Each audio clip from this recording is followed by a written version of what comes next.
Je vais ce soir partir de comme ça de quelques réflexions qui sont venues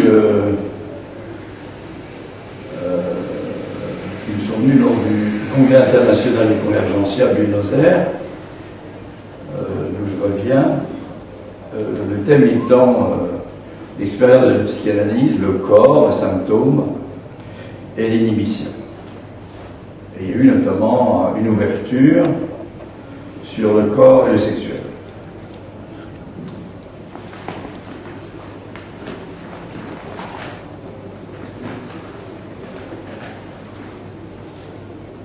Ce qui est apparu, ce qui nous apparaît, je crois, c'est que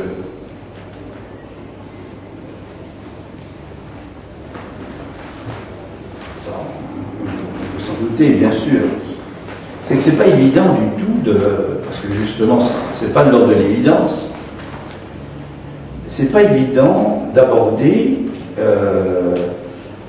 la question du sexuel, la question du corps et du sexuel,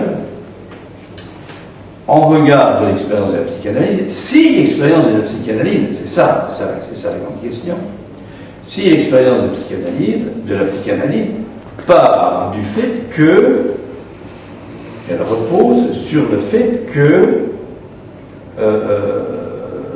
bien sûr l'inconscient est structuré comme un langage. L'inconscient, ce n'est pas quelque chose de caché. Il y a le mot structure, qui n'est pas du tout ce qu'on appelle habituellement la structure, au sens de structure névrotique, perverse et psychotique. C'est pas ça. Et il y a le du langage, et il y a l'inconscient, c'est-à-dire que le conscient, c'est un réel. On ne peut pas comme ça le toucher, on peut le toucher, mais on peut pas dire c'est ça. Et chaque intervenant essaie de tourner autour de quelque chose en y mettant, on va dire, plus ou moins de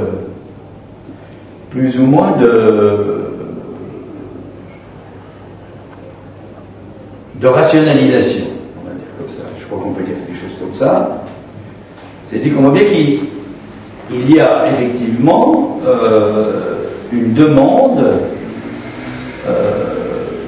de donner à quoi? Peut-être à manger finalement, c'est une nourriture, de donner à manger quelque chose qui a une certaine consistance. Et nous savons que cette consistance, c'est quelque chose qui relève de l'être.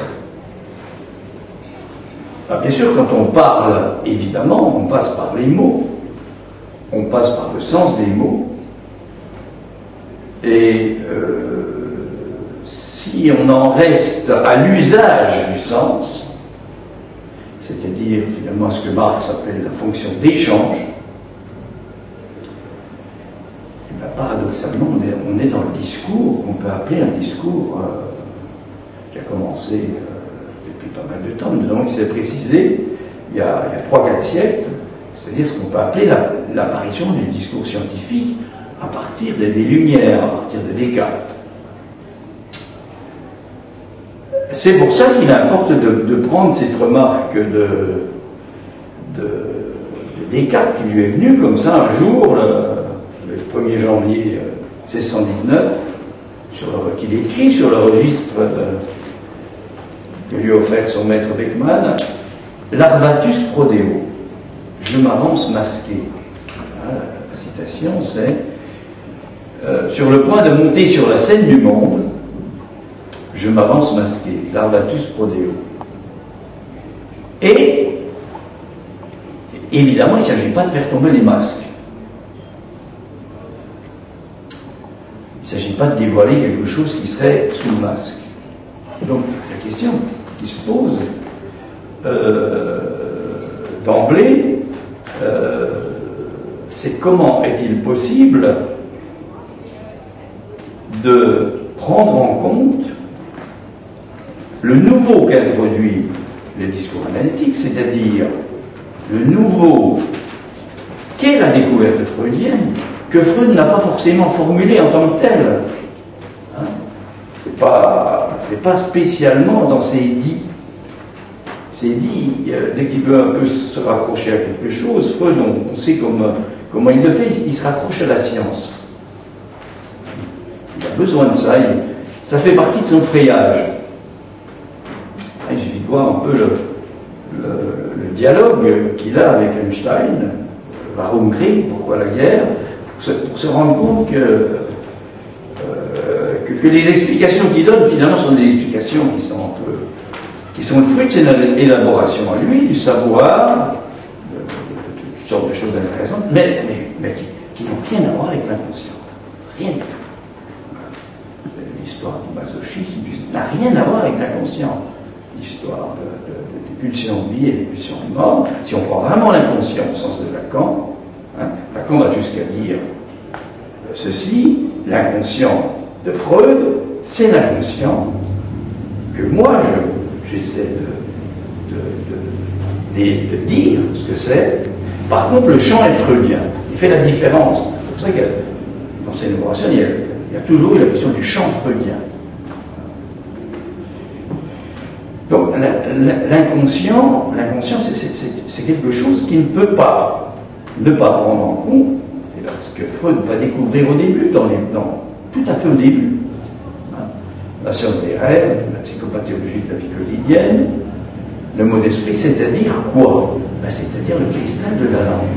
C'est le cristal de la langue qui est ce qui ouvre à tout ce qu'il est possible.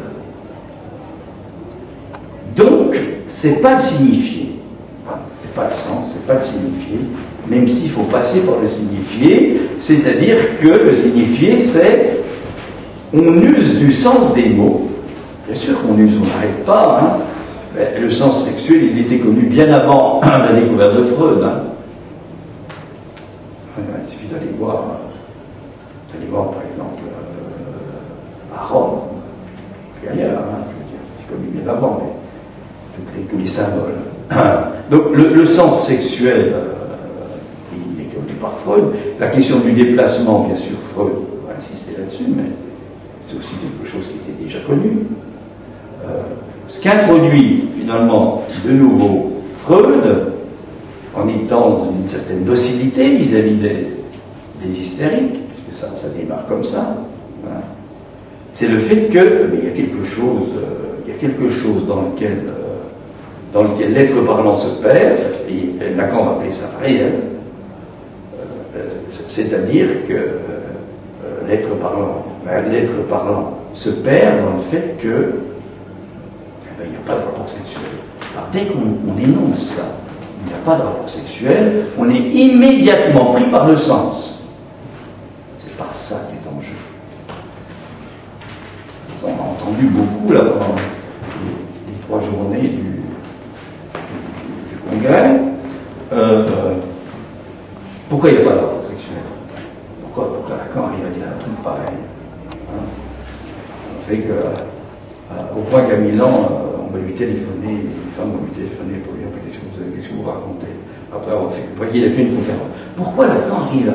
Premièrement, je crois qu'il y a quelque chose qui est important chez Lacan, qui paraît de plus en plus important. Il a réuni un peu ce qu'il a voulu élaborer. Il n'a pas fait un livre, il n'a pas dit je fais un livre, dans ce qu'il appelle écrit. C'est-à-dire que l'important, c'est son écrit. L'écrit. C'est pas d'écrire. Bon. Et l'écrit, c'est quelque chose qui va formaliser au maximum à partir des mathématiques, c'est-à-dire qu'il va réduire ça à des lettres pour essayer de transmettre justement qu'il n'y a pas un sens fixé à quelque chose, c'est-à-dire que, notamment quand il va élaborer les formules de la sexuation, les cas de discours, et encore d'autres choses, il passe par le fait que, vous savez, la question aussi de la barre, qui est sur le grand S, qui est sur le grand A, etc., il passe par le fait que il importe d'arriver à une sorte d'impasse de la formalisation, c'est-à-dire de la forme, c'est-à-dire du sens. Tant qu'on n'arrive pas à une impasse dans la formalisation et dans le sens, on est dans ce qu'il va appeler comme ça un peu le blablabla. C'est-à-dire qu'on parle, on a besoin de ça. On a besoin de parler parce qu'il faut passer par là, mais ce qui est attendu, c'est autre chose. Ça, c'est élaboré à partir des formations de l'inconscient. Je reviens à la langue. Au cristal, il va même dire la langue en un seul mot, pour bien montrer que c'est quelque chose qui n'est pas ce qu'on appelle habituellement la langue. Donc, autour de ça, il y a la question de l'homophonie, les noms du père, suivant que vous écrivez, suivant que vous ponctuez d'une certaine façon, vous allez entendre, par exemple, des choses différentes. Bon. Eh bien, le cristal de la langue, en se référant d'ailleurs, bien sûr, à De Saussure et à l'école de Prague, c'est-à-dire qu'il s'appuie sur la linguistique, mais comme il l'a dit, il n'y aurait pas de linguistique s'il n'y avait pas d'inconscient, et il n'y aurait pas d'inconscient s'il n'y avait pas de langage. Donc il faut vraiment prendre les choses à part. Bon, c'est pas question d'appliquer des notions de linguistique pour expliquer quoi que ce soit, hein, sinon pourquoi on peut le faire? Ben, on est dans un discours scientifique. On est dans un discours scientifique qui a sa fonction, sa voie, sa route. Il importe de le laisser aller dans son cadre, mais ça ne peut pas prendre en compte la découverte de la psychanalyse, et notamment ce discours analytique comme un discours nouveau.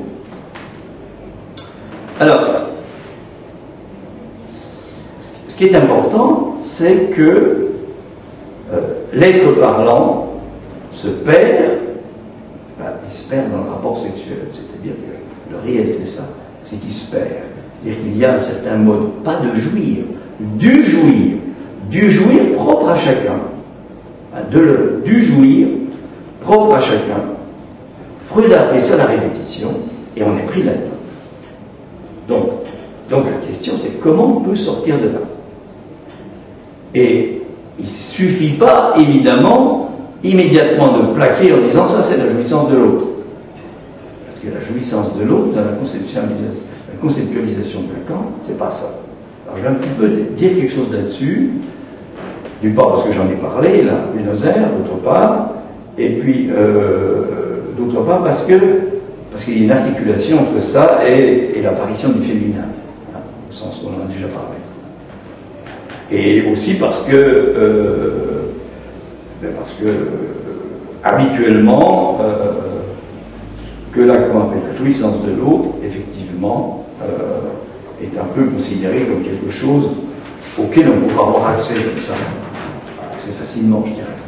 Alors que justement, elle est autre, c'est-à-dire que c'est l'autre sexe, l'autre du langage, et on n'y a pas accès. Donc il n'y a pas de rapport sexuel, puisqu'il y a un autre sexe avec lequel on n'a pas accès, du fait du langage. Donc il n'y a effectivement pas de rapport sexuel. C'est ça le ressort. Mais ça n'est pas pénalisant du tout. Ça n'est pas négatif. Puisque ce ratage du rapport sexuel, qui sera toujours raté bien sûr, ça n'empêche pas de baiser, c'est pas le problème, c'est pas de ça dont il s'agit. Hein, ça n'empêche pas un homme et une femme de faire toutes sortes de choses comme le montre la tragédie, la comédie, enfin le théâtre, le cinéma, etc. Hein, c'est pas ça. C'est pas de ça dont on parle. Hein. On est dans le discours, c'est-à-dire dans ce qui se passe quand quelqu'un parle. Hein. C'est de ça dont on essaie de parler, puisque l'expérience de la psychanalyse, c'est une expérience de discours, et c'est ça qui est en jeu dans le transfert. Bon. Alors, cette jouissance de l'autre, qu'est-ce que c'est? Est-ce qu'il est possible d'en dire quand même quelque chose? Quand même quelque chose, en sachant que ce sera sans doute quelque chose de pensée, et dès qu'on pense quelque chose sur la jouissance de l'autre, on est à côté. puisque c'est impensable. C'est impensable, hein, ça ne relève pas des facultés intellectuelles. Donc comme c'est impensable, on peut tout à fait le nier, ça n'existe pas, effectivement. Donc c'est impensable. C'est lié donc, à la dimension du langage, et ça nous pose la question d'une certaine, de quelque chose qui est ce qui peut être précisé comme étant, puisqu'il y a le mot autre dedans, qu'est-ce que c'est que le savoir de l'autre? Et Lacan écrit ça, je reviens à l'écrit, grand S de grand appareil. Il ne suffit pas de dire, il n'y a pas d'autre de l'autre, c'est quand même le signifiant du manque de savoir dans l'autre. C'est comme ça qu'on peut le lire. Et dès qu'on lit, c'est ça que je vais un petit peu lire là ce soir, c'est dès qu'on se met à lire, on est immédiatement pris par le sens. Ça, je ne sais pas si ça a de la valeur ou pas. Mais on est, parce qu'on est fait comme ça. Bon. Alors, cette jouissance autre, dont on est radicalement séparé,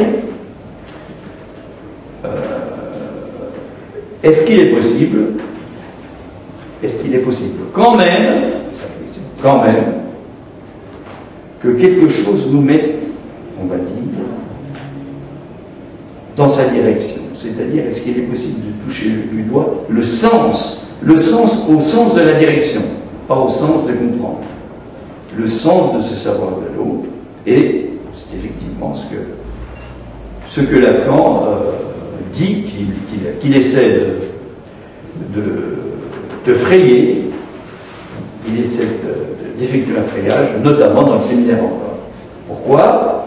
Parce qu'il parle de ce que Freud a appelé le continent noir, c'est-à-dire que veut la femme, hein, was will das Weib, et il part justement de là, et Freud en reste là, hein, Freud en reste là, et Lacan, pour des raisons on va dire de rapport à la jouissance,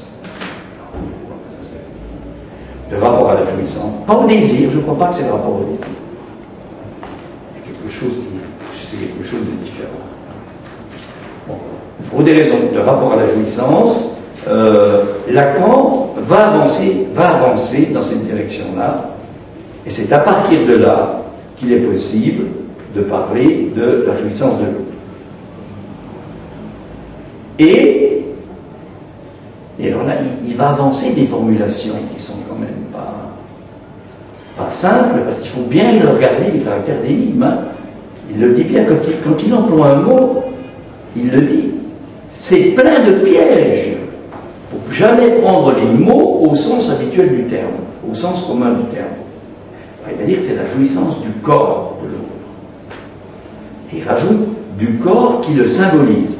La jouissance de l'autre, c'est-à-dire la jouissance du corps de l'autre en tant que ce corps le symbolise. On ne peut pas aller bien loin là, dans la compréhension, ça s'obscurcirait plus tôt.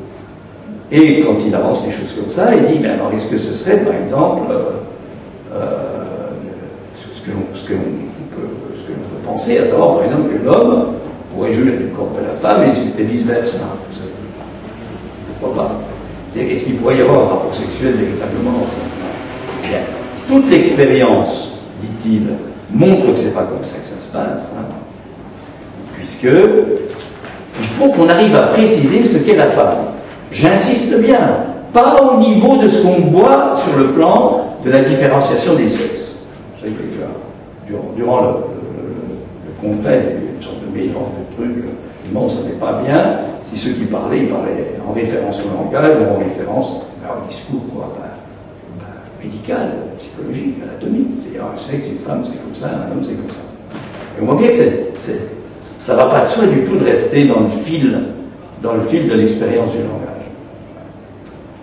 Parce que si c'était dans le fil de l'expérience, on va dire du discours scientifique qui a fait des boutiques depuis 4 siècles, hein, ça a fait le discours du maître, le discours universitaire, le discours hystérique, d'une certaine manière. Hein. Discours analytique, c'est autre chose. Chose qui apparaît à un certain moment, on ne sait pas pourquoi, sauf que ce qu'on peut remarquer, c'est que l'élaboration du discours, on va dire, de la science était sans doute devenue tout à fait étouffant. Et donc, il y avait des symptômes, et il y a eu ce... Freud ne le dit pas comme ça, mais il y a eu, c'est passé par des femmes, hein, des femmes qui ont trouvé une certaine jouissance dans le fait de parler. C'est ça qui s'est passé avec les hystériques. Et Freud a pu accepter d'entendre quelque chose. Et si vous regardez bien, si vous lisez les études d'hystérie, tout se passe au niveau du signifiant. Ça se passe pas au niveau du signifié, les trucs, essentiellement. C'est essentiellement ça. Il y a bien sûr toutes sortes de choses qui sont emballées par Freud, l'amour du père, etc., tout ça qui interviennent dans les symptômes, mais quand même, il y a un moment, il y a quelque chose de l'ordre du signifiant qui intervient. Alors, comment est-il possible de s'avancer un peu en direction de quelque chose auquel on n'a pas accès, qui est cette jouissance de l'autre, hein, que je différencie bien évidemment de tout ce qu'on peut raconter sur l'autre sadique, etc., qui aurait cette jouissance. Non, c'est pas de ça dont je parle, hein, c'est pas de ça dont on parle. Là, on est dans la phénoménologie, on n'est plus dans le langage, on est dans le comportementalisme, on est dans autre chose. C'est pas de ça dont on parle. Ça existe, j'ai rien contre, mais c'est pas de ça dont je parle. Hein. Donc, cette jouissance de l'autre, hein, comment est-ce qu'il est possible de la toucher du doigt? Parce qu'il est possible de la toucher du doigt. C'est ça l'enjeu des psychanalystes. C'est ça qui est au cœur du transfert. Et c'est là qu'on peut placer quelque chose qui a à voir avec le corps et qui a à voir avec le sexuel.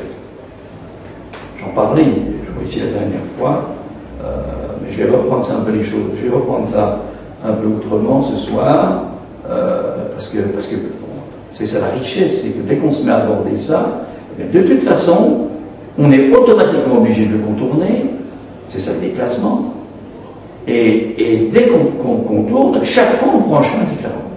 Donc c'est ça l'intérêt. Et donc, ce que je, personnellement, ce qui me semble s'élaborer, dans ce qui me semble être à moi, mon frayage, chacun a fait un frayage par rapport à ça, c'est que tout ça s'est mis comme ça à bouger, hein, un peu comme les lettres comme ça qu'on peut voir sur les bandeaux lumineux, là où il y a des lettres qui apparaissent et puis qui pourraient à la limite changer, hein, un peu comme on pensait que les anagrammes, ça pourrait être ça comme ça.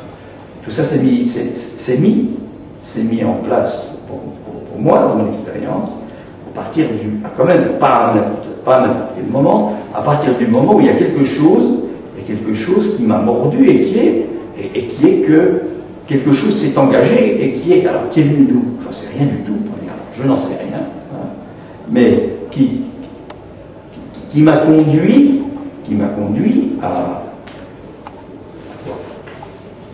je crois, comme Lacan fait des nœuds en gribouillant, hein, en scribouillant, comme on dit, hein, gribouiller et puis scriber, hein, les contractions, en scribouillant. Et je crois que moi je vais faire un peu quelque chose du même ordre, hein, voilà. Et bien sûr, il y a la technique, la respiration, tout ça, c'est important, mais c'est quand même autre chose, qui à un moment peut se faire entendre. Hein. Eh bien, justement, à partir du moment où ça s'est mis en...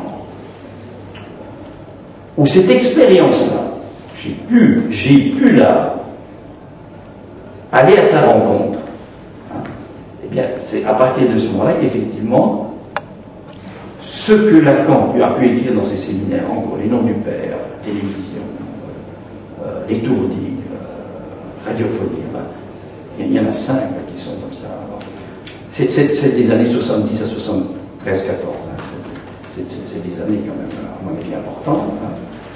Eh bien, c'est à partir de ce moment-là qu'il y a quelque chose qui progressivement, dans ce que je pouvais penser, qui s'est dénoué. Il y avait effectivement, comme on dit, un symptôme, c'est un nœud, hein, d'une certaine manière. Et il y a quelque chose qui se dit. Alors, ce que je peux dire, moi, ce que j'essaie de leur dire à mes collègues, à Buenos, c'est que, effectivement, il y a quelque chose auquel on n'a pas accès. C'est ce savoir. Ce savoir, c'est, Lacan insiste là-dessus, c'est un savoir qui est celui du lieu, il appelle ça de la résidence des signifiants, dans un séminaire encore. Et un signifiant, ça s'entend. Dès qu'on lit et comprend un signifiant, on est dans le signifié. C'est-à-dire qu'il y a une barre radicale de coupure entre le signifiant et le signifié. Bon, alors, le fait que ça s'entende et que ça ne soit que ça, hein, l'amène à dire que le corps, à le prendre au sérieux, est d'abord, là c'est une citation de Radiophonie, 70, le corps est d'abord ce qui peut porter la marque propre à le ranger dans une suite de signifiants. Donc là, on est complètement en dehors du corps, tel qu'on peut le voir, tel qu'on peut le fantasmer, tel qu'on peut l'imaginer. On est tout à fait dans la question, justement, dans cette matérialité inconditionnelle du signifiant. Inconditionnelle du signifiant. Et des signifiants. Bon. Alors,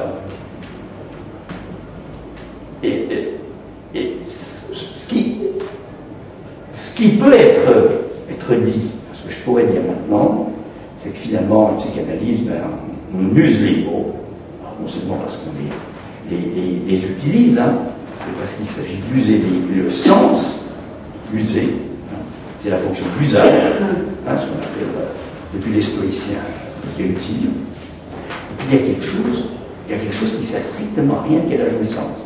Et la jouissance, elle apparaît quand la fonction d'usage des mots, ça ne sert à rien.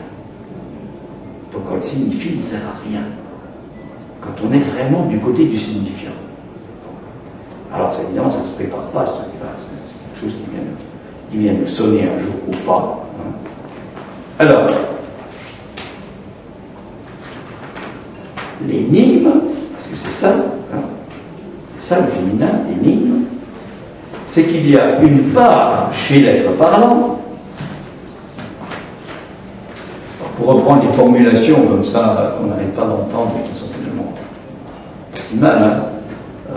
Chaque être parlant est du côté dans la fonction phallique, qu'il soit homme ou femme, il est dedans de toute façon, hein, la fonction phallique. Hein. Donc je ne parle pas des caractères sexuels secondaires, tertiaires et primaires. Hein. On laisse à Bloch-Ellis, là, en 1894, tranquille. Hein. On laisse ça c'est le discours scientifique, hein, qui est tout à fait intéressant, permet de repérer les choses. Mais c'est pas ça dont on parle. Donc, chaque être parlant est dans la fonction phallique, la signification du phallus, le sens, en fait, tout ce qu'on parle des mots, etc. Qu'est-ce que de ça?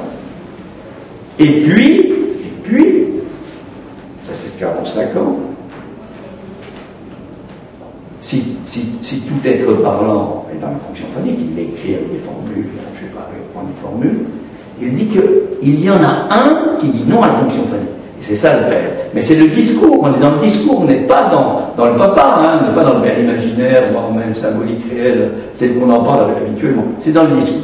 Donc, c'est pour autant que la castration intervient, c'est la fonction du père, dans le discours, qu'il apparaît la possibilité que chez l'être parlant, qu'il soit du côté homme ou femme au sens de l'état civil,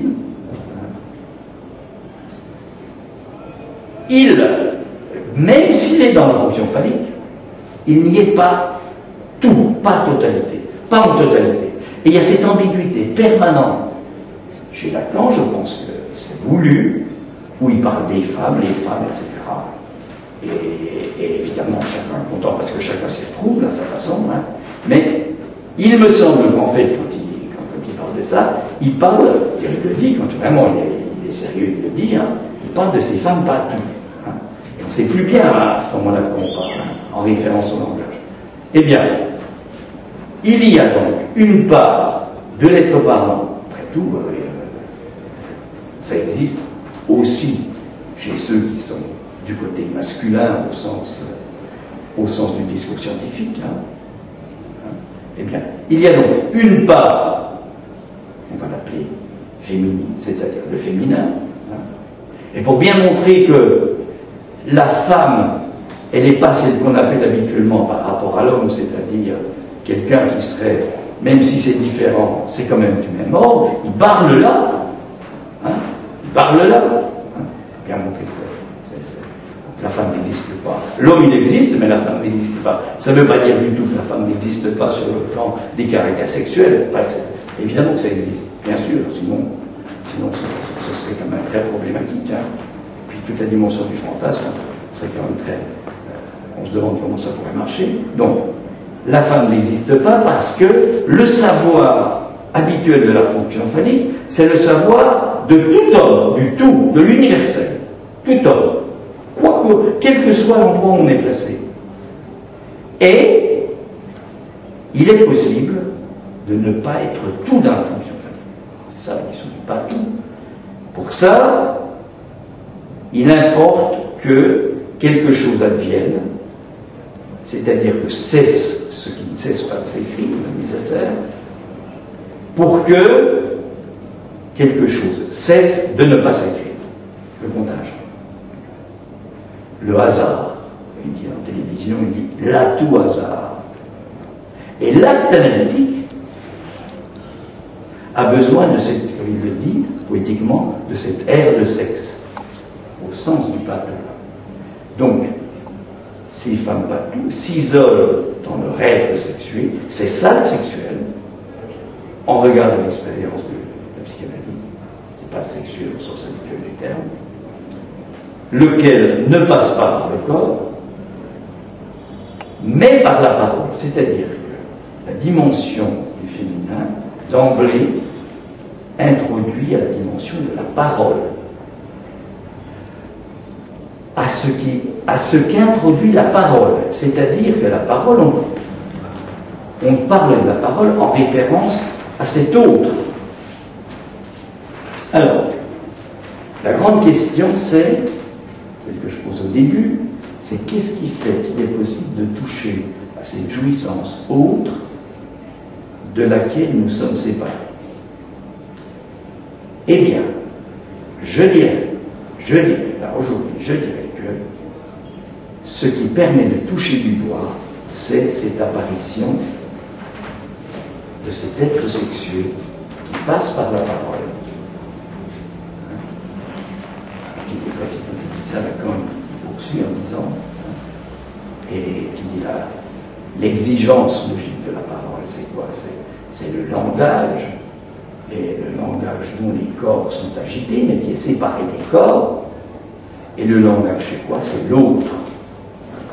Je trouve ça génial.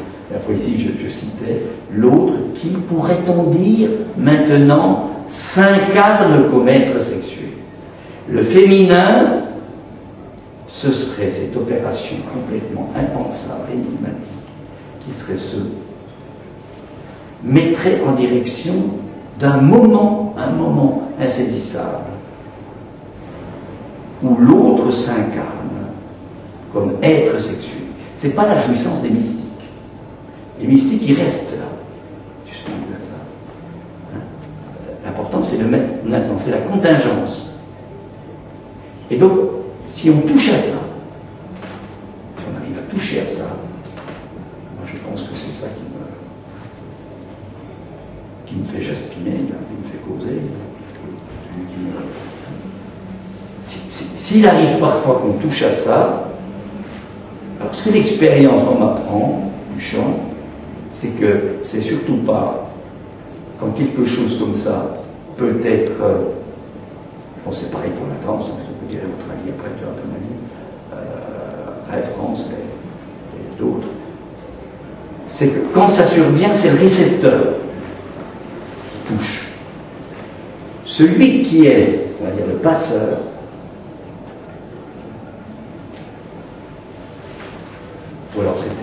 celui qui est le passant, celui qui est le passant, celui qui est l'interprète de ce moment, de ce mouvement-là, il ne sait pas ce qu'il fait puisque ça ne peut pas se penser, déjà, inévitablement. Et donc c'est le passeur, en l'occurrence, celui qui est là, qui peut entendre, qui peut le voir, qui peut entendre, parce que je pense qu'on doit voir et entendre en même temps. Enfin, on n'est plus dans la répartition habituelle. Eh bien, cet autre qui s'incarne comme être sexuel. Il y a quelque chose de vrai dans l'histoire de l'incarnation du christianisme. Hein. Mais c'est pas ça. Ça s'incarne pas comme être sexuel. Le Verbe s'est fait chair. Il y a quelque chose de vrai. Mais quelque chose de vrai. Mais ça reste sur le versant on va dire comme ça, du fantasme. Alors que ce rapport à l'autre, là, particulier, dont on parle,